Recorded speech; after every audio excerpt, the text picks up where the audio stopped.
कभी कभी जिंदगी एक थप्पड़ नहीं एक सवाल से बदलती है और सवाल वही चुपते हैं जो हमारी असली औकात दिखा देते हैं। रेलवे स्टेशन की भीड़ में धुआं, शोर, रेल की सीटी और उस कोलाहल के बीच बैठा एक आदमी, फटा कुर्ता, कामती उंगलियां और आंखों के नीचे जमा हुआ सालों का संघर्ष। लोग उसे भिखारी कहते थे क्योंकि उसके हाथ हमेशा फैलते थे मांगने के लिए। पर उस दिन भीड़ में से एक अलग चेहरा निकला, सूट बूट, लंबा कद, चाल में एक खतरनाक आत्मविश्वास, जैसे सफलता उसके पीछे पीछे चलती है। भिखारी की आंखों में चमक आई। उसने सोचा ये अमीर आदमी है, इससे अच्छा दान मिलेगा। वह दयनीय सी आवाज में बोला, साहब कुछ दे दीजिए। साहब ने रुककर उसकी आंखों में देखा। उनकी नजरें किसी तेज चाकू की तरह सीधी उसके अंदर उतर गईं। वह बोले, तुम हमेशा मांगते हो, कभी किसी को देते भी हो। भिखारी हिल गया। वह हकलाया, साहब मैं तो खुद भिखारी हूँ, देने की औकात कहाँ। लंबा आदमी मुस्कुराया नहीं, बस ठंडी आवाज में बोला, जिसके पास देने को कुछ नहीं उसे मांगने का हक भी नहीं होता। मैं व्यापारी हूँ, लेन देन में विश्वास रखता हूँ। कुछ दोगे तभी कुछ पाओगे। इतना कहकर वह अपने स्टेशन पर उतर गया, लेकिन उसकी छोड़ी हुई लाइन भिखारी के सीने में किसी बम की तरह फट गई। ट्रेन आगे बढ़ती रही पर उसके भीतर की दुनिया रुक गई। उसे पहली बार लगा, शायद मैं इसलिए गरीब हूँ क्योंकि मेरे पास देने को कुछ भी नहीं। तो क्या मैं बस यूं ही हमेशा मांगता ही रहूंगा? उस रात उसने खाना नहीं मांगा, नींद नहीं आई। सवाल आता रहा, मैं क्या दे सकता हूँ? 48 घंटे, 2 दिन और वही सवाल उसका पीछा करता रहा। दिल से आती एक आवाज कहती, अगर कुछ नहीं दोगे तो कभी कुछ नहीं पाओगे। और यहीं उसकी जिंदगी बदलने वाली थी। तीसरे दिन स्टेशन के किनारे खिले कुछ फूलों ने उसकी किस्मत का दरवाजा खटखटाया। पर कैसे? यही बात आगे की कहानी में खुलती है। अगर तुम्हें भी लगता है कि देना ही असली कमाई की शुरुआत है तो नीचे एक दमी जरूर लिखना। तीसरे दिन भिखारी उसी स्टेशन के कोने में बैठा था, अधमरा मन, उलझे हुए विचार और वही पुराना सवाल उसकी गर्दन दबाए बैठा था, मैं क्या दे सकता हूँ? तभी उसकी नजर पड़ी उन छोटे छोटे फूलों पर जो प्लेटफॉर्म के पीछे उगी झाड़ियों में खिल रहे थे। हल्की हवा चल रही थी और उन फूलों की खुशबू जैसे सीधा उसके दिमाग में घुसकर बोली, तू खाली हाथ नहीं है। उसका दिल धक से गिरा। उसने एक फूल उठाया, फिर दूसरा, और उसके चेहरे पर पहली बार एक हल्की मुस्कान आई। वह खुद से बुदबुदाया, अगर देने लायक कुछ नहीं तो ये भी सही, किसी को मुस्कान तो दे सकता हूँ। आज पहली बार वह ट्रेन में चढ़ा तो अलग आत्मविश्वास के साथ। जब भी कोई उसे भीख देता वह हाथ जोड़कर बदले में 1-2 फूल उनके हाथ में रख देता। लोग चौंकते फिर मुस्कुराते। किसी की जेब से 10 का नोट निकलता, किसी की हथेली से 20 का। पर एक चीज बढ़ रही थी, उसकी कीमत। जितने फूल उतनी कमाई। फूल खत्म तो कमाई भी खत्म। लेकिन अब उसे फार्मूला समझ आ गया था, दे तभी ले। धीरे धीरे स्टेशन भर में चर्चा होने लगी। वो भिखारी जो फूल देता है, बच्चे उसे ढूंढ कर आते, बुजुर्ग उसे आशीर्वाद देते और कई लोग सिर्फ इसलिए उसे पैसे देते क्योंकि उन्हें उसके फूलों की खुशबू अच्छी लगती थी। पर कहानी का मोड़ तब आया उस दिन जब वही लंबा सूट बूट वाला आदमी फिर एक बार उसी ट्रेन में बैठा मिला। भिखारी का दिल तेज धड़कने लगा। वो तुरंत उसके पास पहुंचा और बोला, साहब आज मेरे पास आपको देने के लिए फूल है, आप मुझे भीख दीजिए, बदले में ये फूल ले जाइए। उसकी आंखों में आश्चर्य था और फिर मुस्कान। उसने पैसे दिए। भिखारी ने, वाह आज तुम भी व्यापारी बन गए। और ये लाइन इस बार उसके सीने में किसी दीपक की तरह जल उठी। फूल सिर्फ फूल नहीं, मेरा पहला कारोबार है। उसी रात उसके अंदर एक आवाज गूंजी, तू भिखारी नहीं व्यापारी है। और ये आवाज उसकी जिंदगी को पूरी तरह बदलने वाली थी। उस रात भिखारी देर तक सो नहीं पाया। लंबा आदमी जो कह गया था, आज तुम भी व्यापारी बन गए, वह लाइन उसकी हड्डियों तक उतर गई। जिंदगी में पहली बार उसे लगा कि किसी ने उसे भी काबिल समझा है। उससे पहले तक तो लोग उसे ऐसे देखते थे जैसे वह गंदगी हो, बोझ हो, नाकामी की तस्वीर हो। लेकिन उस एक लाइन ने उसके भीतर दबी हुई आग को फिर से जला दिया। उसने आसमान की तरफ देखकर गहरी सांस ली और खुद से कहा, मैं भिखारी नहीं हूँ, मैं व्यापारी हूँ। उसने पहली बार जोर से कहा और पहली बार उसे अपनी आवाज पर भरोसा हुआ। अगली सुबह वह स्टेशन आया, लेकिन इस बार उसके कदमों में डर नहीं था। पहले वह लोगों को देखकर आंखें झुका लेता था, पर आज वह लोगों को देखकर सीधा चलता था। फूल तोड़ते हुए उसके चेहरे पर ऐसा आत्मविश्वास था जो पहले कभी नहीं देखा गया। अब वह सिर्फ फूल नहीं तोड़ रहा था, वह अपनी किस्मत चुन रहा था। और सबसे खतरनाक बदलाव हुआ, उसकी नजर खुद पर बदल गई। पहले वह खुद को बोझ समझता था, अब वह खुद को अवसर समझ रहा था। पहले उसे लगता था कि दुनिया उसे रौंद सकती है, अब उसे लगता था कि दुनिया को वह कुछ बेच सकता है। उस दिन उसने फूलों का बड़ा गिट्ठर तैयार किया और हर फूल उसे उसके डर से आजादी देता जा रहा था। जब वह ट्रेन में चढ़ा तो लोग उसकी मुस्कान देखकर ही समझ गए थे, ये वही भिखारी नहीं है। उसकी आवाज पहले से भारी, साफ और तीखी हो चुकी थी। वह हर यात्री से कहता, कुछ दीजिए और बदले में ये फूल ले जाइए, ये सिर्फ खुशबू नहीं मेरा सम्मान है। शब्द बदला तो कीमत भी बदल गई। लोग अब सिर्फ दया नहीं सम्मान का भुगतान कर रहे थे। कुछ ही दिनों में उसने नोट गिनना सीख लिया, उसने पैसे जोड़ने शुरू किए, उसने गुलदस्ते खरीदने का तरीका सीखा, उसने सपने देखने शुरू किए और फिर एक रात उसने फैसला किया, मैं सिर्फ ट्रेनों में फूल नहीं बांटूंगा, मैं फूल बेचूंगा खुलकर बड़े स्तर पर। लगता था जैसे लंबे आदमी की वह लाइन उसके जीवन का पासवर्ड थी। अब उसके सामने सिर्फ एक सवाल था, इस सपने को बड़ा कैसे बनाऊं? इस सवाल का जवाब उसकी जिंदगी का नक्शा बदलने वाला था। अगर तुम भी मानते हो कि आत्मसम्मान सबसे महंगा निवेश है तो कमेंट में जरूर लिखना। उस रात भिखारी अब धीरे धीरे व्यापारी बनता हुआ अपने जमा हुए पैसों को जमीन पर फैलाकर बैठा था। पुराने कपड़ों का आदमी, लेकिन सोच अब बाजार जैसी तेज। नोटों की खड़खड़ाहट में उसे भविष्य की आवाजें सुनाई दे रही थी। वो खुद से बोल रहा था, लोग मेरे फूल खरीद रहे हैं, दया नहीं। अगर ये लोग ट्रेन में फूल ले सकते हैं तो दुकान से क्यों नहीं? ये लाइन उसके दिमाग में हथौड़े की तरह पड़ती रही। अगले दिन वह पहले से ज्यादा फूल तोड़ लाया, फिर पास के मार्केट में गया और पहली बार एक असली फूल वाले की दुकान में खड़ा हुआ। दुकानदार ने उसे ऊपर से नीचे तक देखा और ताना मारा, तू फूल खरीदेगा? तेरे जैसे तो कूड़े से प्लास्टिक उठाते हैं। लेकिन आज उसके अंदर का व्यापारी जाग चुका था। गलती से भी आंखें नहीं झुकाई। वो बोला, पैसा मेरे हाथ में है, पहचान आपकी आंखों में, बदल लीजिए। दुकानदार रुक गया, फिर नोट देखकर फूल दिए। यही से शुरुआत हुई पहली इन्वेस्टमेंट की। उसने फूल खरीदे और उस शाम ट्रेन में उतरा तो उसके हाथों में सिर्फ फूल नहीं, नया बिजनेस मॉडल था। आज पहली बार उसने महंगे गुलदस्ते बेचे। लोगों ने आश्चर्य से पूछा, तूने ये कहां से लिए? वो मुस्कुराया, जहां से अमीर लोग कदम बढ़ाते हैं वहीं से। उसकी बात में एक कड़वा सच था, गरीबी जेब में नहीं सोच में फंसी होती है। उस रात उसने फिर हिसाब लगाया और पहली बार उसके पास उतने पैसे थे जितने कभी सपने में भी नहीं देखे थे। अब उसकी नजर फूलों की झाड़ियों पर नहीं थी, उसकी नजर शहर पर थी। उसकी नजर उन दुकानों पर थी जहां से सपने बिकते हैं। और फिर आया वो पल जिसने उसकी दिशा बदल दी। स्टेशन पर लोग कहने लगे, ये भिखारी नहीं फूल वाला है। छोटा नाम, छोटा रिश्ता, पर उसी छोटे नाम में उसने एक बड़ा संकेत सुन लिया, तू बदल रहा है। अब उसके कदम छोटे ट्रेन के डिब्बों तक सीमित नहीं रहने वाले थे। वह अपनी आंखों में वही चमक लिए बैठा तय कर चुका था, अब मैं फूलों का कारोबार शुरू करूंगा, असली वाला। और ठीक उसी रात उसकी जिंदगी में तीसरी बार वह लंबा आदमी वापस आने वाला था। और यही मिलने वाला था उसके सफर का सबसे खतरनाक मोड़। स्टेशन की भीड़ हमेशा की तरह शोर से भरी थी, लेकिन उस दिन शोर के पीछे एक अजीब बेचैनी थी। भिखारी जो अब खुद को व्यापारी मान चुका था, फूलों का बड़ा गट्ठर लेकर प्लेटफॉर्म पर घूम रहा था। उसका चेहरा बदला हुआ, चाल बदली हुई, आत्मविश्वास किसी तलवार की धार जैसा तेज। दरवाजा खुला और किसी बजी उतरने से निकलता और भीड़ के बीच वही लंबा सूट बूट वाला आदमी फिर से दिखाई दिया। वह आदमी जिसकी 2 लाइनें उसके जीवन की रीढ़ बन चुकी थी। भिखारी के कदम रुक गए, दिल की धड़कनें जैसे किसी बड़ी परीक्षा का ऐलान कर रही थी। वह आगे बड़ा सीधा बिना झिझक और बोला, साहब आज मेरे पास सिर्फ फूल नहीं, पूरा कारोबार है। आपसे मिला था, याद है? लंबा आदमी उसे गौर से देखने लगा। उसके चेहरे पर वही शांत व्यापारी सी चमक थी। वह बोला, पिछली 2 मुलाकातें याद है, लेकिन तुम्हें पहचान नहीं पा रहा। भिखारी मुस्कुराया। यह वह मुस्कान थी जिसे दुनिया कभी नहीं देखती थी, सम्मान भरी, आत्मविश्वास से लबालब। वह बोला, पहली बार आपने मुझे भीख देने से मना किया था, दूसरी बार आपने कहा था आज तुम व्यापारी बन गए, और आज तीसरी बार मैं सच में व्यापारी बनकर आपके सामने खड़ा हूँ। लंबा आदमी चौंका, अब पहचान लौटी। मैं बोला, ओ तुम वही भिखारी हो? लेकिन यह सूरबूट, यह आत्मविश्वास। कहने के लिए भिखारी अब व्यापारी। धीरे से बोला, आपके 2 वाक्य थे जिनसे मेरी दुनिया बदल गई। पहले वाक्य ने मुझे सिखाया कि दुनिया लेन देन पर चलती है, दूसरे वाक्य ने मुझे बताया कि मैं कौन हूँ। बाकी सफर मैंने खुद तय किया। लंबा आदमी उसकी बात सुनकर गहरी सांस लेता है,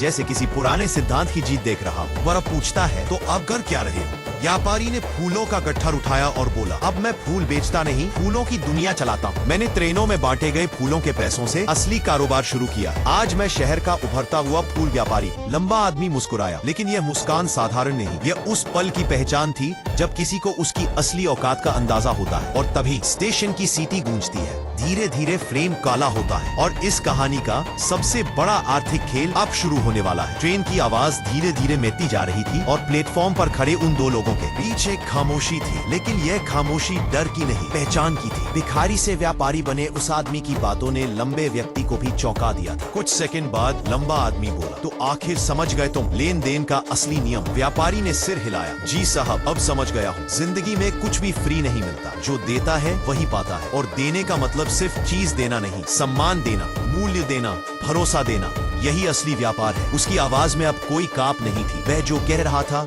जी कर कह रहा था। वह बोला, मैं लोग जितना पैसा देते थे उसे भीख समझता था, लेकिन सच में वे मेरे फूल खरीद रहे थे। दुनिया मुझे दया नहीं दे रही थी, दुनिया मेरी कीमत चुका रही थी। लंबा आदमी हल्की हंसी हंसा। यही तो अंतर है सोच में। गरीब सोचता है कि लोग उसे एहसान कर रहे हैं, जबकि व्यापारी जानता है कि हर चीज का एक मूल्य होता है। यह लाइन हवा में तैर गई जैसे अर्थव्यवस्था का कोई कठोर नियम। व्यापारी ने आगे कहा, मैंने भी यही महसूस किया। जब तक खुद को भिखारी समझता रहा, दुनिया ने मुझे भी भिखारी की तरह ही दिया। लेकिन जैसे ही खुद को व्यापारी समझा, दुनिया ने मुझे वैसा ही मान लिया। स्टेशन की हवा में एक अजीब ऊर्जा थी, जैसे दो दिमाग, दो सिद्धांत एक ही रफ्तार पर धड़क रहे हो। लंबा आदमी बोला, तुम्हारी सबसे बड़ी जीत ये नहीं कि तुमने पैसे कमाए, तुम्हारी जीत यह है कि तुमने अपनी पहचान बदल ली। व्यापारी मुस्कुराया, पहचान बदली और उसी पहचान ने मेरी दिशा बदल दी। अब लोग मेरे फूल खरीदते हैं क्योंकि वे सस्ते हैं, सुंदर है, और क्योंकि अब मैं खुद को बेचता नहीं, मैं अपना काम बेचता हूँ। लंबा आदमी कुछ देर चुप रहा, फिर बोला, तुमने गिव एंड टेक को समझ लिया है। अब तुम्हें रोकने वाला सिर्फ तुम खुद हो। ट्रेन धीरे धीरे फिर स्टेशन पर आ रही थी, मानो कहानी को आगे धकेलने के लिए। व्यापारी ने गहरी सांस ली। साहब, अब मैं सिर्फ फूलों का व्यापारी नहीं बनना चाहता हूँ, मैं वह आदमी बनना चाहता हूँ जिसने अपनी किस्मत खुद लिखी हो। लंबा आदमी मुस्कुराया और बोला, तो फिर सफर अभी शुरू हुआ है, खत्म नहीं। अगले ही क्षण ट्रेन रुकती है और कहानी एक नए मोड़ पर पहुंच जाती है, जहां असली परीक्षा शुरू होने वाली है। अगर तुम भी मानते हो कि पहचान बदलने से पूरी अर्थव्यवस्था बदल जाती है, तो लिख देना।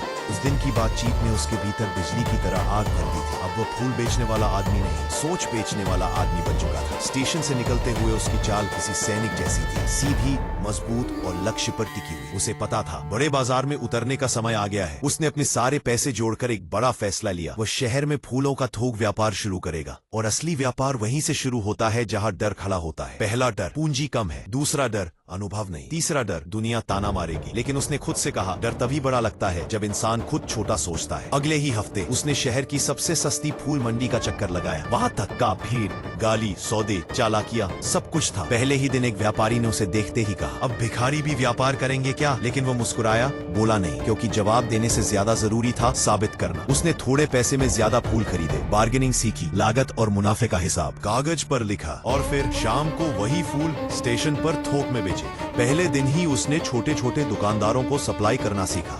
दूसरे दिन उसने 2 नए ग्राहक बना लिए। तीसरे दिन उसके पास इतने फूल थे कि वह ट्रेन में जाकर बेच ही ना पाए। और चौथे दिन शहर के एक बड़े फूल दुकानदार ने उसे रोककर कहा, कहाँ से लाते हो इतने ताजे फूल? मेरे दुकान के लिए रोज सप्लाई कर सकते हो क्या? उसकी आंखें चमक उठी, लेकिन उसने तुरंत सिर हिलाया नहीं। उसने व्यापारी की तरह जवाब दिया, करूंगा, पर मेरे रेट से। दुकानदार चौंका। पहले वाले भिखारी को देखकर कोई भी इतना दम नहीं सोच सकता था। लेकिन दुनिया वही बदलती है जिससे डरते थे, और सौदा तय हुआ। उस रात उसके हाथ में पैसे नहीं, पहचान का पहला कॉन्ट्रैक्ट था। स्टेशन से गुजरते हुए कुछ लोग फुसफुसा रहे थे, यही वो आदमी है जो पहले भीख मांगता था, अब सप्लायर है। और उसे यह सुनकर शर्म नहीं, गर्व हुआ, क्योंकि उसने वही कर दिखाया था जो दुनिया नामुमकिन मानती थी। लेकिन असली झटका अभी बाकी था। अगले ही दिन कुछ ऐसा होने वाला था जो उसकी परीक्षा को चरम पर ले जाएगा। कहते हैं, जब कोई उठना शुरू करता है, दुनिया उसे गिराने की तैयारी भी साथ ही कर लेती है, और उसकी जिंदगी में भी वही होने वाला था। अगले दिन सुबह वह बड़ी उम्मीदों के साथ फूल मंडी पहुंचा। लेकिन जैसे ही उसने खरीदारी शुरू की, आसपास खड़े पुराने व्यापारियों की नजरें उस पर जम गईं। एक व्यापारी ताना मारते हुए बोला, अरे ये वही है जो स्टेशन पर फूल दे देकर भीख मांगता था। दूसरा बोला, आजकल हर कोई व्यापारी बन जाता है, थोड़ी कमाई क्या हो जाए? तीसरे ने हंसकर कहा, तू हमारे बाजार में टिक पाएगा?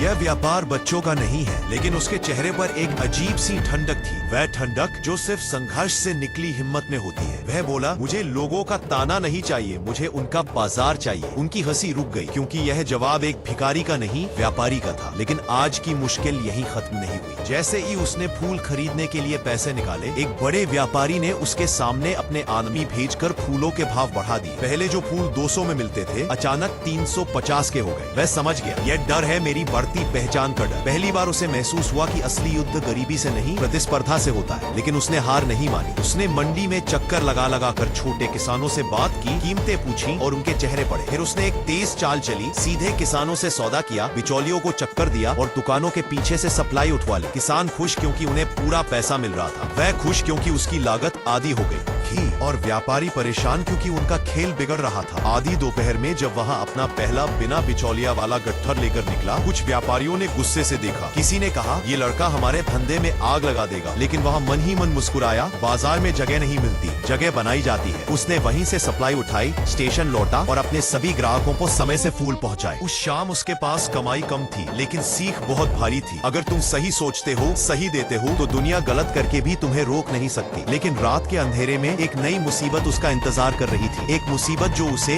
या तो खत्म कर देगी या फिर स्थायी रूप से बड़ा बना देगी। उस रात शहर के ऊपर एक भारी सन्नाटा टंगा था। स्ट्रीट लाइट्स झिलमिला रही थी और हवा में ठंडक थी, लेकिन उसके भीतर की हवा गर्म थी, तीखी थी, जलती हुई। फूल बेचकर लौटते हुए वह गली के मोड़ पर रुक गया, क्योंकि अचानक 3 आदमी उसके रास्ते में आ खड़े हुए। उनमें से एक बोला, एक संपर्क को एकता बनाकर सप्लाई सीधे किसानों से लेता है, हमारे रेट बिगाड़ रहा है। दूसरे ने थूका और कहा, भूल मत, कल तक तू भीख मांगता था, जगह वही है तेरी। तीसरा आदमी आगे बढ़ा, उसने व्यापारी के कंधे पर हाथ रखा, लेकिन ये हाथ दोस्ती का नहीं, धमकी का था। बाजार हमारा है और इसमें बड़े लोग ही टिकते हैं। उसका दिल तेज धड़क रहा था, लेकिन चेहरे पर कोई भय नहीं था। उसने उन तीनों की आंखों में देखकर कहा, भिखारी था इसलिए दबता था, व्यापारी हूँ इसलिए चलता हूँ। और एक बात याद रखना, बड़े लोग बाजार चलाते हैं और मजबूत लोग बाजार बनाते हैं। उसकी ये लाइन जैसे हवा में आग बनकर फैल गई। तीनों आदमी कुछ पल के लिए रुक गए। फिर पहले आदमी ने घूर कर कहा, तू रुकेगा नहीं है ना? वह शांत आवाज में बोला, मैं रुका तो मुश्किलें जीतेंगी, मैं चला तो मैं जीतूंगा। तभी अचानक पीछे से एक आवाज आई, स्टेशन की ओर से आती ट्रेन का हॉर्न, मानो उसे संकेत दे रहा हो कि सफर अभी बाकी है। 3 आदमी धीरे धीरे पीछे हट गए, लेकिन उनकी आंखों में अब डर था, क्योंकि उन्हें भिखारी से नहीं, उठते हुए व्यापारी से खतरा था। वह वहां से आगे बढ़ा और चलते चलते खुद से बोला, यह आखिरी बार था जब किसी ने मुझे मेरी पुरानी पहचान से चोट पहुंचाई। उसने आकाश की ओर देखा, लाइट्स उसकी आंखों में चमक रही थी और चमक में ये लाइन तैर रही थी, अब मुझे रोकने वाला कोई नहीं, क्योंकि अब मैं अपनी कीमत खुद तय करता हूँ। उसी रात उसने एक फैसला किया, कल सुबह वह अपनी पहली बड़ी दुकान का नाम तय करेगा, एक नाम जो उसके अतीत को खत्म करेगा और भविष्य को जन्म देगा। लेकिन कहानी की सबसे जरूरी,